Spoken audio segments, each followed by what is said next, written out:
The football transfer window has been agog, to say the least, with a lot of moves here and there, including a move of the Super Eagles of Nigeria's captain, John Mikel. Welcome. This is a beautiful morning. My name is Babajide Guerrero, and I'm your presenter for HotSports. And today promises to be another juicy discussions of football and sport overview.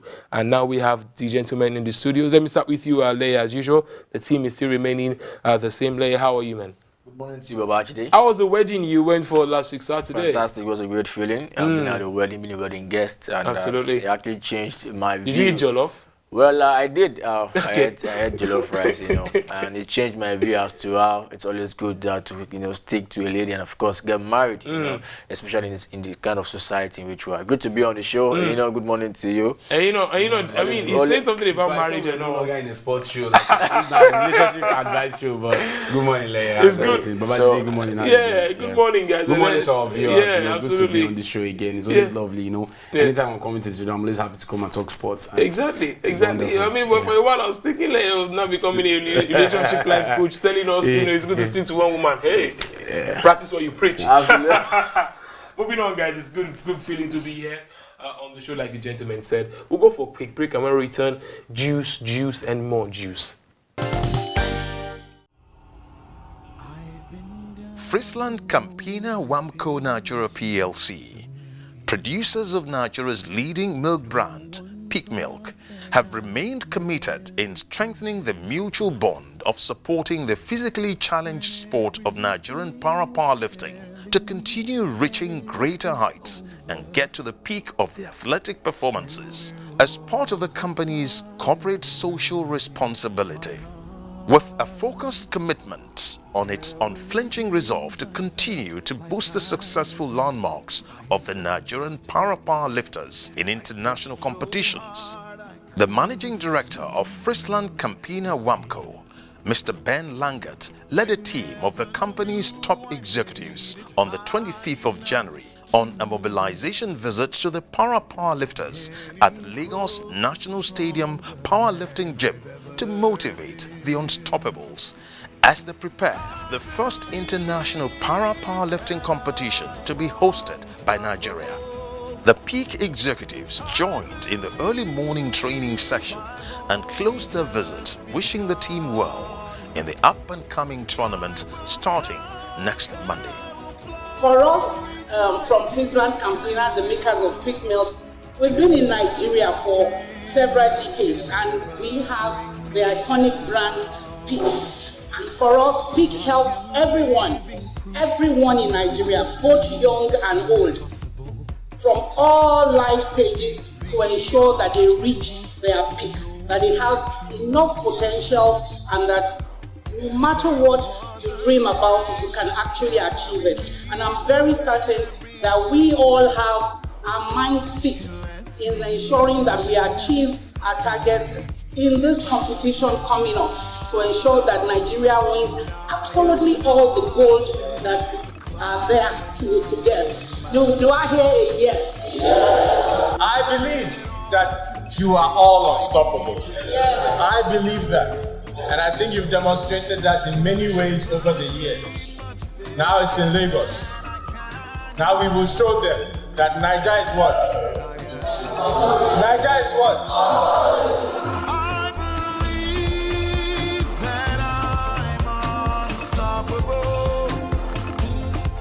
The visit also provided a unique platform to reinforce Peak's role as the brand that nourishes with high-quality nutrition and inspires you to reach for your peak despite any physical challenges, as highlighted in the brand's tremendous support for the athletes and their sport.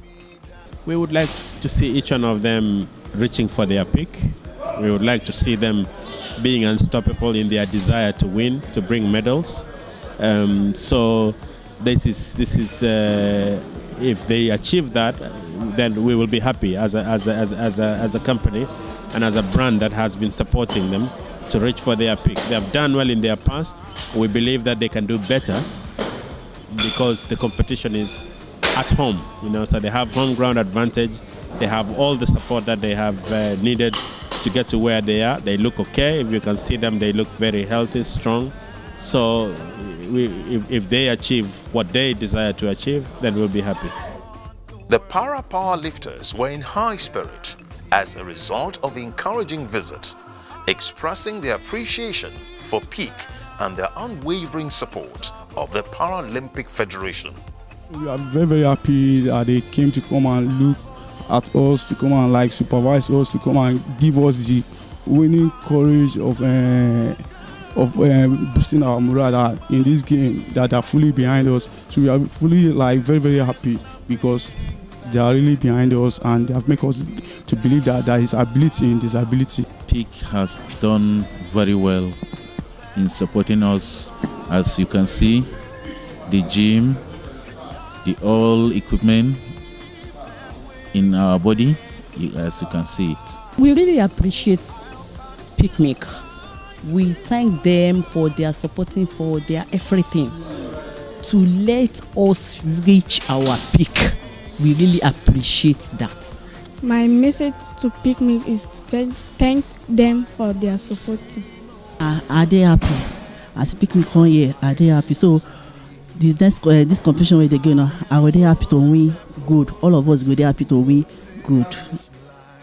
By providing a world-class wheelchair-accessible gym in 2018, among other laudable incentives, Peak has empowered the Unstoppables, as the glorious para-powerlifting team is fondly called, to reach their peak with eyes set on next year's Paralympic Games in Tokyo, Japan.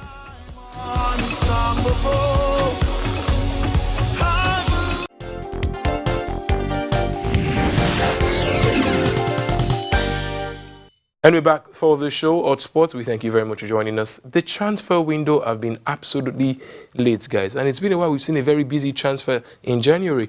But guys, let's start from home because charity begins from here. Mikel Obi to Moses. We'll get to talk about, Mikel later. But Moses to Fenerbahce, finally. You've always said you want to see the best of Moses, him, pushing himself to get him regular playing time. This is playing time. Yeah, because it's a good move for him finally, because he resigned from the Super Eagles to actually concentrate on Chelsea football. But well, unfortunately, Chelsea got a new coach in Sarri, who Victor Moses' style did not fit in. Okay. So moving to Fenerbahce, he has done well for himself. He has done very well because it's a move that is going to see him get starting shirt, and I'm happy for him. And this way is going to open the door back for him from Super Eagles. Although I keep saying that I don't think he needs to come back to the Super Eagles, but good one for Victor Moses. Very lovely. And this transfer window has been lovely. So many transfers there. But the shocking one has to be Boateng to Barcelona. Hey, I was going there. Boateng to Barcelona. I was going there. I really just, after I saw that transfer window, I can say it, but officially, quality football and quality players have really dropped in football. You really don't see these transfers back in the days, but now I think there's trouble in football. There's serious trouble in football. Players are dropping. Quality of players are dropping. FIFA, when I saw that transfer, people were like, what's happening? Some people said it was money laundry. Like, that's the only way you can explain that. But I think quality of footballers are dropping in football. I think we've got it wrong here, basically, with our structures. It all shows about catching them young with the right set of ages and they develop. Example is what we're enjoying with Alex Iwobi. Iwobi was never given birth to here in Nigeria. He was brought up in the UK, signed for Arsenal youths at a very young age, and we have seen his progression. So basically, it's the way it is, and you can't just give what you don't have eventually. Oh, we hope one day, very soon, you guys said in the future. So yes, let's keep our fingers crossed about the future. But one man that definitely isn't keeping his fingers crossed is Gonzalo Higuain, already unveiled for Chelsea, jersey number 9. Now, it's simple. It's either Chelsea fans would have my head for saying this on national TV, but hey guys, we know this. It's either they eventually swear for Gonzalo Higuain, like they sworn for Giroud. Exactly, Giroud and Morata. A lot of people don't do well when they wear jersey number 9 in Chelsea, but aside from that, guys, what's your view? Is this Sarri's emergency going to pay off eventually? Let me start with The thing about this Higuain side, Higuain is a good striker, no doubt, top 10 poachers in the world right now. But the only problem I have with him is he knows how to miss it in big games. You know, that's why I told someone Higuain is going to score. Yeah, he's a choker. He's a well-known choker. And I will keep saying it, but you will say I'm calling Messi again. But the reason why Lionel Messi has not won any trophy in his senior Argentine team is strictly because of Gonzalo Higuain. That is why. No, it's not unfair. That is why. No, it's not about Aguero. It's the fact that there's a clip on YouTube that will show you 3 good finals Argentina has played. Higuain had missed one. I'm forgetting the World Cup 2014 extra time. You missed such a chance. Like I don't know. Higuain. I love Higuain. That's the only funny part. I like Higuain because he must score. That's it. He's a striker that will get you that goal. But you see, if you want a striker that will deliver for you in those big games, you know what you're talking about, the Lewandowski, them Luis Suarez. Higuain might just be off that day. He might just be off that day. I think for Higuain, he's shown that he's a journeyman. In as much as we could claim that he loses chances, yet he's played for top clubs in Europe, Real Madrid, AC Milan. At the time where Higuain is coming to Chelsea, he will do well for them, possibly in the Barclays Premier League, for Europa League, and other competitions they will be vying for. But let's come back home now, where we saw MFM defeating Rangers FC 1-0. You were in the stadium, at the Agege Stadium. You saw the goal, you saw the team. How well do you think this MFM side can go all the way? Well, I think they are going to do well. Thus far, they've actually amassed 6 points at home. Thus far in the league, first time was against Kwara United, they won by 2-0. And of course, last game against Enugu Rangers, who are continental opposed for Nigeria, won by 1-0. A certain Kabir Adeniji is actually doing so well for himself, scored 2 goals. Already for MFM, he was the one that scored the only goal against Enugu Rangers. So I think for Fidelis Ilechukwu's MFM side, notably they've got a lot of new players from in their ranks, and thus far I think a motivating factor has been the fact that they are playing as a team and trying to make sure they get results at home. Let's not forget we have an abridged league. They are currently topping with 6 points from 3 games. They lost their first game away at Eimba by 2-0. So I think it's still early days though, but I think if you can rack up the points at this time of the season, it could do well for you when it also matters towards the end of the season. All right, so we'll go for a quick break, and when we return, it is time for the argument on HotSports this Saturday morning. There was the story of a certain Joshua who came for the Olympics, was rejected, and later turned out to be world champion. How do you evaluate this story from a perspective of a Nigerian coach? Joshua did not come to Nigeria. He has never been here. He has never been to the boxing office. He don't know where he's at. So that story is untrue. That story that he came for screening and was turned back because he came late for the Olympics was not true. Olympics trial. It was not true. Joshua did not come.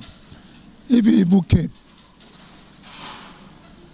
because he did not qualify in the England national team. That was why he was looking for a country he can go to, but he did not come to Nigeria. He did not come. There were a lot of heavyweight boxers at 2012. Joshua was not here. Well, anybody who is cooking that story is just cooking a raw, very raw story. Joshua was not here.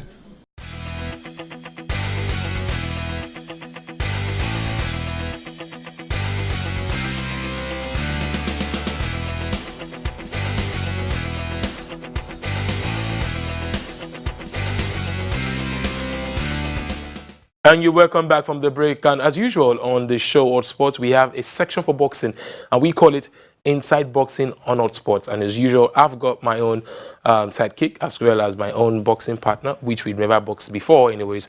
But that's what you know. How you doing, bruv? Doing very good. How are you? I'm all right. The last time we talked boxing on this particular dial, bruv, we talked about the match between Adrian Broner and Manny Pacquiao. We said a lot about how significant it is for Manny as a boxer to have 70 pro fights, and he was fighting in a bout with a man that was 11 years younger than him, but that age didn't stop him from whipping him silly at the end of the day.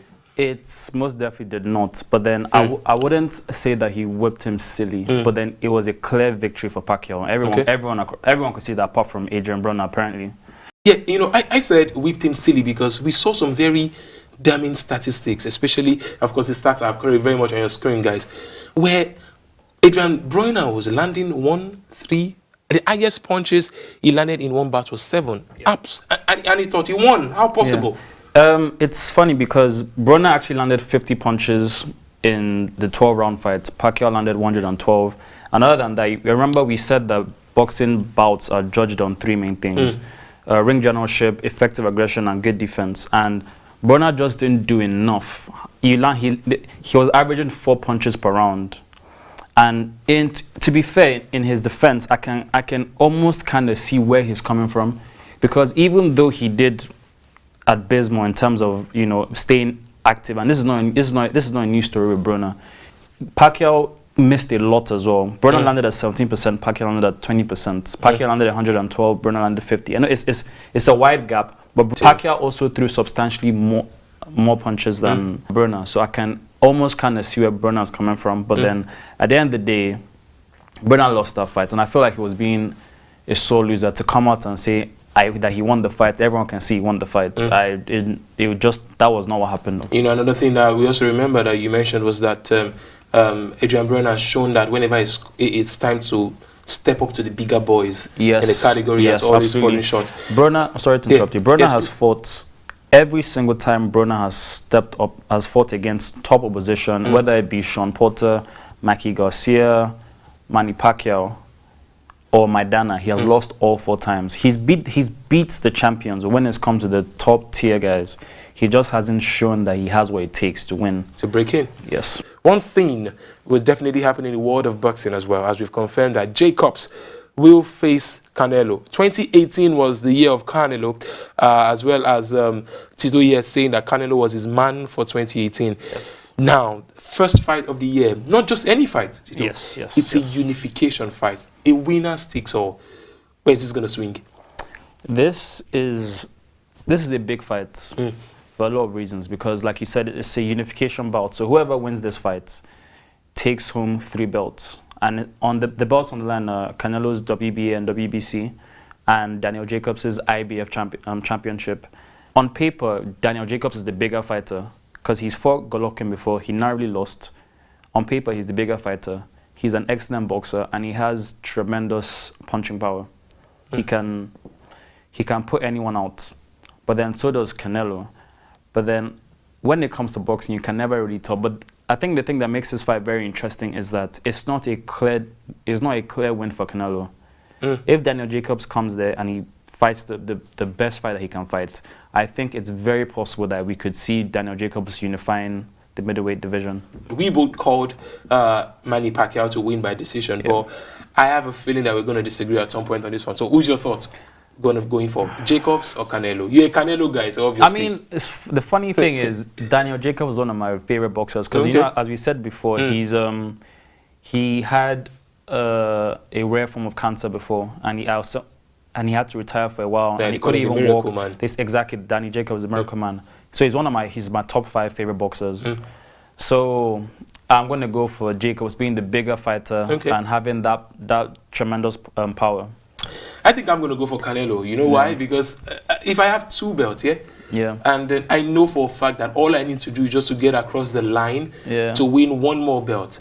I think I'll give it my all to eventually win. But if Jacobs pulls up a miracle, exactly, that's a good point. But that being said as well, if Jacobs knows that he can get 2 extra belts, so won't he be extra motivation? Exactly. Absolutely. So, all right, and that's it. That's all we can take. Canelo and Jacobs, that particular bout would hold on May 4th, right? Yes. May 4th, and we're looking forward to that. So yeah, he says Jacobs, I say Canelo, but hey, May 4th, we're there to find out. But thank you so very much, Balatito, as usual, for coming through. Thank you. It was good to be around. Absolutely. We'll see you definitely very, very soon when we have, of course, more boxing to discuss. But right now, it's time to get back to HotSports right after this break.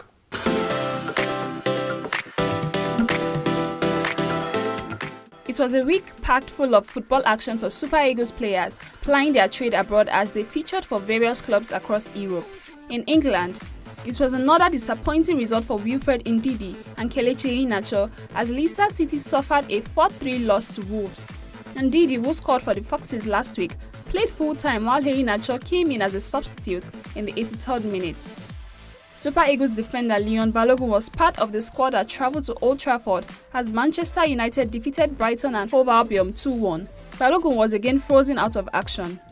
Alex Iwobi came in as a substitute in the 67th minute as Arsenal defeated Chelsea 2-0 at the Emirates Stadium to keep their top 4 hopes alive. In the Italian Serie A, it was another defeat for Ola Aino's Torino, who suffered a 3-2 loss to AS Roma at the Stadio Olimpico. Aino, who joined the club on loan from Chelsea, maintained his starting shirt and played full-time. Compatriot William Troost Ekong was also on the losing side as Udinese lost 1-2 to visiting Parma at the Dacia Arena, with Ekong playing in the heart of the defense for full-time. Kenneth Omeruo was on the losing side but played full-time for Liganes, who suffered a 3-1 loss to Barcelona at the Camp Nou. In the Turkish league, Super Eagles forward Henry Onyekuru scored a hat-trick for Galatasaray as they defeated visiting Ankara-Gucci 6-0. Ogenyi Onazi was missing in action for his Turkey club Trabzonspor, who were defeated 4-2 by visiting Istanbul Başakşehir. In the French Ligue 1, Samuel Kalu was in action for the full minutes as his French club Bordeaux defeated visiting Dijon by a lone goal.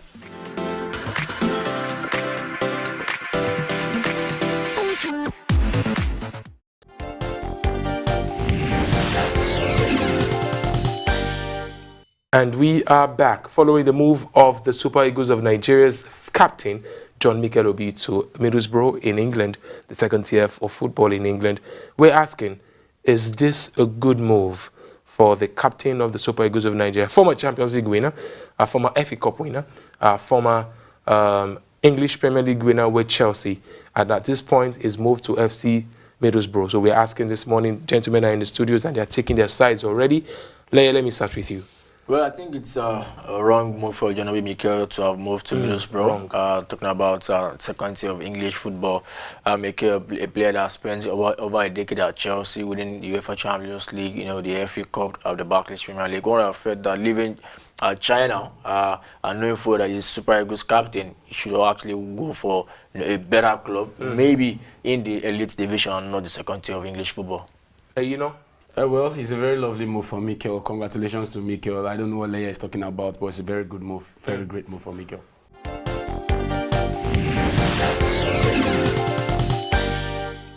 All right, you can see I'm actually looking forward to just diving into this one because the gentlemen are brimming hot at this time. Leia. It's really wrong, I must say. Mikel is the captain of the Super Eagles of Nigeria. We expect that being a captain, you need to be at the top club. For you to have left China, having known your CV as a great player for Chelsea, you know, going to play for a club like Middlesbrough is a big slap, and of course, a withdrawal in his career. And I keep telling people, maybe this is just a sign that Mikel might eventually be calling it quits, even for the national team, because if you're not trying to play for a top club as being the captain, of course, playing for a lesser team, it shows in a way that you're looking for life after football, not wanting so much of a big of a challenge. So I think for me, Mikel Obi's move to Middlesbrough is really not the best move that I've felt. Knowing full well that clubs of the elite league like Crystal Palace and likes of Fulham were all calling for a signature. So really for me, Middlesbrough for me is not just it. Yeah, if I may talk, he said clubs from the elite. Fulham and they are forgetting that Middlesbrough was in the Premier League before they relegated. These two teams you just called, one got promoted. Fulham is practically going to be relegated. You just call them an elite team. A guy is leaving China and is going to a championship team, and you're complaining. You're saying, why did he not go here? Why you'd have told him to go to Real Madrid now. That be his agent. When Zambia won the African Nations Cup, what club were their players playing for? Zambia, Nigeria, but they won the Nations Cup. You keep talking, I don't know human beings. So are you saying when Egypt, we are going far to Zambia, Egypt. The Egyptian national teams, 80% of their players play in their league. Now, this is one of the best teams. Is Nigeria better than Egypt in football? Is Nigeria better than Egypt in football? Guys, I'm liking this conversation. I like where it's going to, but we need to take in cognizance the comments of Gennett Raw at the game between MFM and Rangers. He said that Mikel being at Borough now gives us more visibility. We can see him and say, this is what he's doing. Going forward to the Nations Cup, this has to be a good move from a Nigerian perspective. You know, right? Yeah, because I thank God you've even calmed the studio with saying that statement. That solves that answers our own question. The quarrel and the questions and the shouting with me. Is that Genero has already told you this is a good move. And the one word Genero said I love from that stage was he is going to play competitive football. The championship football is very hard. I keep telling people it's very, very hard. My question to you, Olale, though, is that what is your final thoughts on the show? Well, my final thoughts are simple. Mikel going to Middlesbrough is a no-no for me. Being the captain of Nigeria, he deserves to play for a top club in England, irrespective of the fact that we know he's actually having, he will be retiring soon from reports and of course from this kind of move. But holistically for Nigeria, we deserve better in terms of our players playing in top clubs because at the end of the day, they surely have an influence on our national team.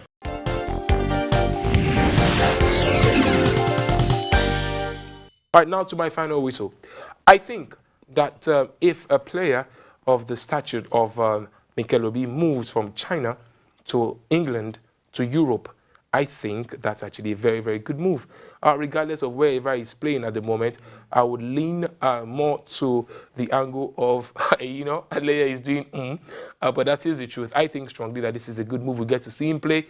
Hopefully, maybe make his way and stake his claim back for the Super Eagles of Nigeria. But I understand Leah's argument as well, who feels that because Mikel Obi is Mikel Obi, he should get more. He deserves more in terms of quality of team. But make no mistakes about it, Middlesbrough are a big side as well, of course, in England, especially in that second tier in England. Guys, we are here. We are done and we are dusted. Right after this show, I think I owe you guys a bottle of water, I think. Would you like a bottle of water? Yeah, I do. I mean, because Leia has really, you know, stressed you today. By He hasn't stressed me. I think because I don't know, the captain of Nigeria has just made a move to you. I'm saying it again and you're saying it's a wrong move. And I'll say it again, go and be his agent. All right, guys, thank you very much for being there. We are done and dusted for today. We'll see you again next week, Saturday. Bye for now.